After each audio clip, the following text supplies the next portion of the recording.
कि जब तक हम श्रम को प्रतिष्ठा नहीं देंगे,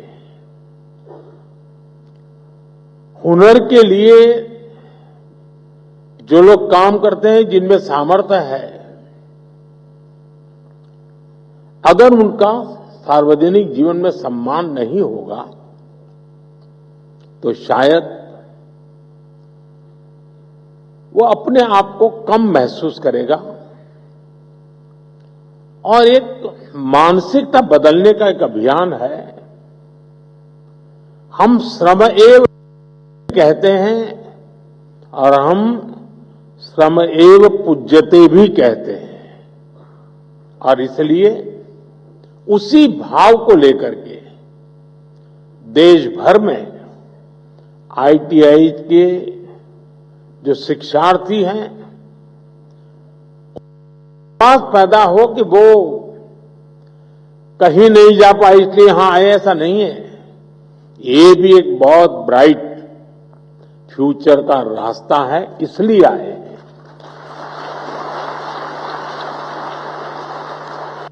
आज बिहार के युवाओं के लिए भी इस मंच से अनेक योजनाओं और परियोजनाएं समर्पित हुई हैं। बिहार में नई स्किल ट्रेनिंग यूनिवर्सिटी, अन्य यूनिवर्सिटीज में सुविधाओं का विस्तार, नौजवानों के लिए युवा आयोग, हजारों युवाओं को पक्की सरकारी नौकरी का नियुक्ति पत्र, ये सब बिहार के युवाओं के बेहतर भविष्य की गारंटी है। साथियों, कुछ दिन पहले ही बिहार की बहनों के रोजगार और आत्मनिर्भरता से जुड़ा एक बहुत भव्य कार्यक्रम में मुझे शरीक होने का अवसर मिला था। उसमें लाखों बहनों ने हिस्सा लिया था। आज बिहार के युवाओं के सशक्तिकरण का ये मेगा प्रोग्राम है। ये दिखाता है कि एनडीए सरकार बिहार के नौजवानों को, बिहार की महिलाओं को कितनी प्राथमिकता दे रही है। साथियों, भारत नॉलेज और स्किल का देश है। यही बौद्धिक शक्ति हमारी सबसे बड़ी ताकत है। और जब ये स्किल, ये नॉलेज देश की आवश्यकताओं से जुड़ जाती है, देश की जरूरतों को पूरा करने से जुड़ जाती है, तो इनकी ताकत कई गुना बढ़ जाती है। आज 21वीं सदी की मांग है कि हम देश की जरूरतों को ध्यान में रखते हुए local talent, local resources, local skills और लोकल नॉलेज को तेजी से आगे बढ़ाएं। और इसमें हमारी हजारों आईटीआईज की बहुत बड़ी भूमिका है। आज इन आईटीआईज में करीब 170 ट्रेड्स में हमारे नौजवानों को ट्रेनिंग दी जा रही है। बीते 11 सालों में 1.5 करोड़ से ज्यादा नौजवान इन ट्रेड्स में प्रशिक्षित हो चुके हैं। यानी उन्हें अलग अलग क्षेत्रों की स्किल्स से, उसकी टेक्निकल क्वालिफिकेशन से जोड़ा गया है।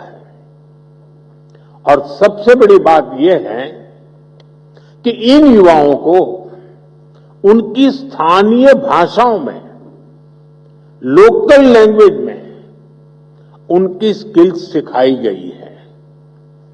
इस साल भी 10 लाख से ज्यादा students all India trade test में शामिल हुए। इनमें से मुझे अभी 45 से ज्यादा ऐसे सफल साथियों को सम्मानित करने का अवसर मिला है। साथियों, मेरे लिए गर्व का क्षण इसलिए भी है क्योंकि इसमें बड़ी संख्या में वो नौजवान साथी हैं जो ग्रामीण भारत से आते हैं, दूर दूर से आते हैं। इनको देखेंगे तो लगता है जैसे लघु भारत यहां बैठा है।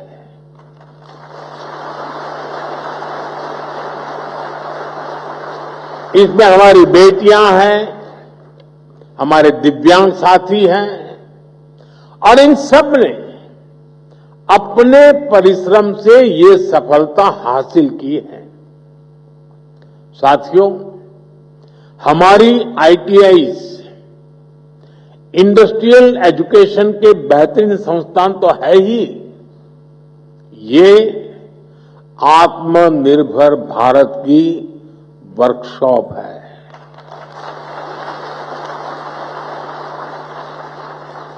इसलिए हमारा फोकस इनकी संख्या बढ़ाने के साथ ही इनको लगातार अपग्रेड करने पर भी है।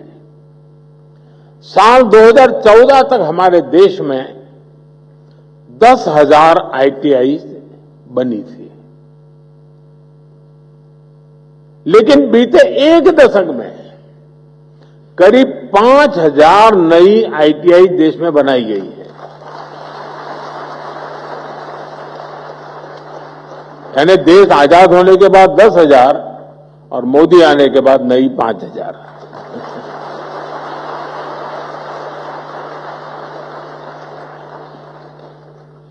इंडस्ट्री को आज कैसे 10 साल बाद किस प्रकार की स्किल लगेगी, इसके लिए आईटीआई नेटवर्क को तैयार किया जा रहा है। इसलिए इंडस्ट्री और आईटीआई के बीच तालमेल को बढ़ाया जा रहा है। आज हमने इस दिशा में एक और बड़ा कदम उठाया है। आज पीएम सेतु योजना की शुरुआत की गई है। देश भर में हमारे 1,000 से ज्यादा आईटीआई इंस्टीट्यूशंस को इसका फायदा होगा। पीएम सेतु योजना के माध्यम से इन आईटीआईज को अपग्रेड किया जाएगा। यहां नई मशीनें आएगी, आधुनिक मशीनें आएगी, इंडस्ट्री के ट्रेनिंग एक्सपर्ट्स यहां आएंगे, कारुकलम भी आज की और फ्यूचर की डिमांड के हिसाब से अपग्रेड होगा। एक तरह से पीएम सेतु योजना दुनिया की स्किल डिमांड से भी भारत के युवाओं को जोड़ेगी। मेरे नौजवान साथी, आप लोग देखते होंगे इन दिनों अनेक देशों के साथ हमारे जो एग्रीमेंट हो रहे हैं उसमें एक विषय उनका होता है कि भाई हमें आपके देश के स्किल्ड मैन पावर की जरूरत है। हमारे नौजवानों के लिए दुनिया में नए अवसर बन रहे हैं। साथियों, आज इस कार्यक्रम से बिहार के हजारों युवा भी हमारे साथ जुड़े हैं। इस पीढ़ी को उतना अंदाजा नहीं होगा कि 2-2.5 दशक पहले बिहार में शिक्षा व्यवस्था किस तरह तबाह थी। ईमानदारी से न स्कूल खुलते थे, न भर्तियां होती थी।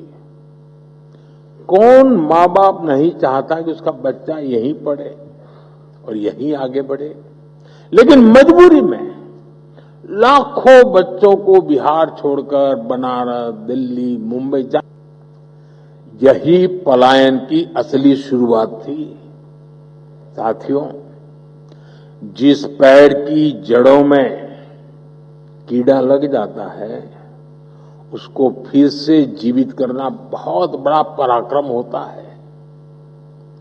आरजेडी के कुशासन ने बिहार की हालत उसी पेड़ की तरह कर दी थी।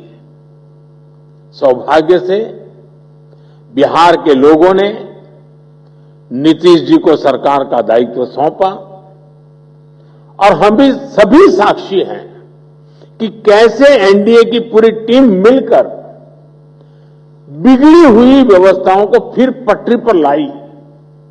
आज यहां इस कार्यक्रम में भी हम इसकी एक झलक देख रहे हैं। साथियों, मुझे खुशी है कि आज के कौशल दीक्षांत समारोह में बिहार को एक नई स्किल यूनिवर्सिटी मिली है। नीतीश जी की सरकार ने इस यूनिवर्सिटी का नाम भारत रत्न जननायक कर्पूरी ठाकुर जी के नाम पर रखा है।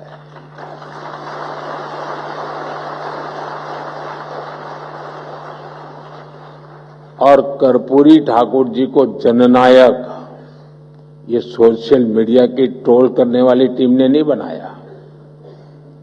कर्पूरी ठाकुर को जननायक बिहार के जन जन ने बनाया और उनके जीवन को देख करके बनाया था। और मैं तो बिहार के लोगों को कहूंगा कि जरा चौकन्ने रहिए। ये जननायक पद कर्पूरी ठाकुर से ही शोभायमान है। आजकल लोग ये जननायक की भी चोरी करने में लगे हैं और इसलिए बिहार के लोगों से मैं जागरूक रहने का आग्रह करूंगा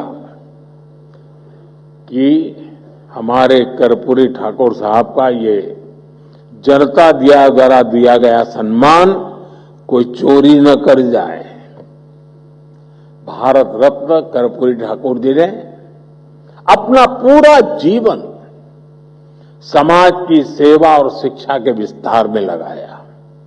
उन्होंने हमेशा इस बात पर जोर दिया कि समाज का सबसे कमजोर व्यक्ति भी आगे बढ़े। उनके नाम पर बनने वाली ये स्किल यूनिवर्सिटी उसी सपने को आगे बढ़ाने का सशक्त माध्यम बनेगी। साथियों, एनडीए की डबल इंजन सरकार लगातार बिहार के शिक्षा संस्थाओं को आधुनिक बनाने में जुटी है। आईआईटी पटना में इंफ्रास्ट्रक्चर के विस्तार का काम भी शुरू हो चुका है। आज भी बिहार में कई बड़े शिक्षा संस्थानों के आधुनिकीकरण का काम आरंभ हुआ है। एनआईटी पटना के बिल्टा कैंपस को भी अब हमारे होनहार विद्यार्थियों के लिए खोल दिया गया है। इसके अलावा पटना यूनिवर्सिटी, भूपेंद्र मंडल यूनिवर्सिटी, जयप्रकाश विद्यालय, छपरा और नालंदा ओपन यूनिवर्सिटी, इन सभी संस्थानों में नए एकेडमिक इंफ्रास्ट्रक्चर की नींव रखी गई है।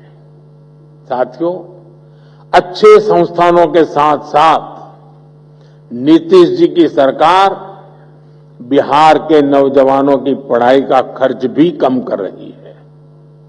उच्च शिक्षा के लिए विद्यार्थियों को फीस की परेशानी ना हो, इसकी भी चिंता की जा रही है।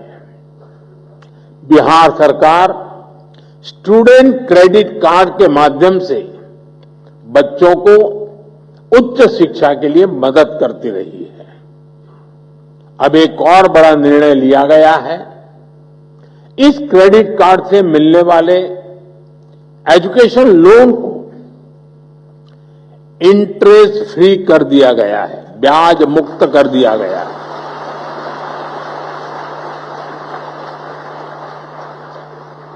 और ये बिहार सरकार का निर्णय है। इतना ही नहीं, विद्यार्थियों के लिए स्कॉलरशिप भी 1800 से बढ़ाकर के 3600 कर दी गई है। साथियों, आज भारत दुनिया के युवा देशों में से एक है और बिहार उन राज्यों में शामिल है जहां आबादी के अनुपात में सबसे अधिक युवा है। इसलिए जब बिहार के युवाओं का सामर्थ्य बढ़ता है तो स्वाभाविक रूप से देश की ताकत भी बढ़ती है। बिहार के युवाओं का सामर्थ्य और बढ़ाने के लिए एनडीए सरकार पूरी प्रतिबद्धता से काम कर रही है। आरजेडी कांग्रेस के शासनकाल की तुलना में बिहार का शिक्षा बजट कई गुना बढ़ाया गया है। आज बिहार में करीब करीब हर गांव टोले में एक स्कूल बन चुका है। इंजीनियरिंग कॉलेज हो, मेडिकल कॉलेज हो, इनकी संख्या भी कई गुना बढ़ी है। हाल में ही केंद्र सरकार ने बिहार के उन केंद्रीय विद्यालय स्वीकृत किए हैं। एक समय था जब बिहार में स्पोर्ट्स से जुड़ा इंटरनेशनल लेवल का इंफ्रास्ट्रक्चर तक नहीं था।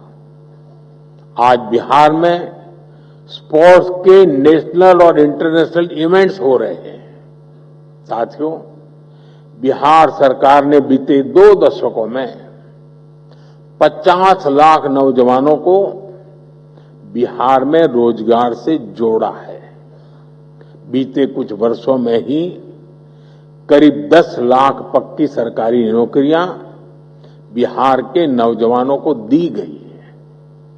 आप शिक्षा विभाग में ही देखिए कितने बड़े पैमाने पर शिक्षकों की भर्तियां हो रही है। पिछले 2 वर्षों में ही 2.5 लाख से अधिक शिक्षकों की नियुक्ति बिहार में हुई है।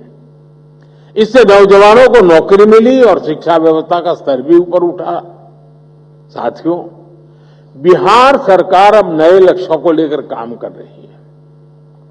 राज्य सरकार ने जितने रोजगार 20 साल में बनाए, और अभी नीतीश जी ने भी हमें अपने भाषण में बताया, आने वाले 5 साल में उससे 2 गुने रोजगार निर्माण का लक्ष्य है। संकल्प यही है कि बिहार के नौजवान को बिहार में ही नौकरी मिले, बिहार में ही काम मिले। साथियों, ये समय बिहार के युवाओं के लिए डबल बोनस का भी है। इस समय देश में जीएसटी बचत उत्सव चल रहा है। मुझे कोई कह रहा था कि बाइक और स्कूटर पर जीएसटी कम होने से बिहार के युवा बहुत खुश हैं। बहुत से युवाओं ने तो इस धनतेरस को ये खरीदने की भी प्लानिंग कर ली है। मैं बिहार के देश के युवाओं को उनकी जरूरतों की ज्यादातर चीजों पर जीएसटी कम होने की भी बहुत बहुत बधाई देता हूं। साथियों, जब स्किल्स बढ़ती हैं, देश आत्मनिर्भर होता है, निर्यात बढ़ता है, तो रोजगार के अवसर भी बढ़ते हैं। 2014 से पहले भारत को फ्रंट भी कहा जाता था, यानी ग्रोथ कम थी, रोजगार भी बहुत कम थे। आज भारत टॉप 3 इकोनॉमी बनने की तरफ आगे बढ़ रहा है। यानी मैन्युफैक्चरिंग बढ़ रही है, रोजगार बढ़ रहे हैं, मोबाइल फोन, इलेक्ट्रॉनिक्स, ऑटोमोबाइल और डिफेंस सेक्टर में भी मैन्युफैक्चरिंग और एक्सपोर्ट में अभूतपूर्व वृद्धि हुई है। बड़े उद्योगों से लेकर जो हमारे एमएसएमईज हैं, उनमें अभूतपूर्व रोजगार का निर्माण हुआ है। इन सबका बड़ा लाभ हमारे युवाओं को और विशेषकर आईटीआई के स्किल्ड युवाओं को भी हुआ है। मुद्रा स्कीम ने भी करोड़ों नौजवानों को अपना रोजगार शुरू करने में मदद की है। अभी भारत सरकार ने 1 लाख करोड़ रुपए की प्रधानमंत्री विकसित भारत रोजगार योजना भी लागू की है। इससे देश के करीब 3.5 करोड़ नौजवानों को प्राइवेट सेक्टर में रोजगार पाने में मदद मिलेगी। साथियों, ये समय देश के हर युवा के लिए अवसरों से भरा हुआ है। हर चीज का विकल्प हो सकता है, लेकिन कौशल का, इनोवेशन का, परिश्रम का कोई विकल्प नहीं है। ये सब कुछ भारत के आप सभी नौजवानों के पास है। आप सभी की शक्ति विकसित भारत की शक्ति बनेगी। इसी विश्वास के साथ देश भर के आईटीआई के नौजवान मेरे साथ जुड़े हैं और बिहार के नौजवानों को जो बिहार की सरकार ने अनेक विध नए तोहफे दिए हैं, इन सब के लिए मैं आप सबको बहुत बहुत शुभकामनाएं देता हूं। बहुत बहुत धन्यवाद।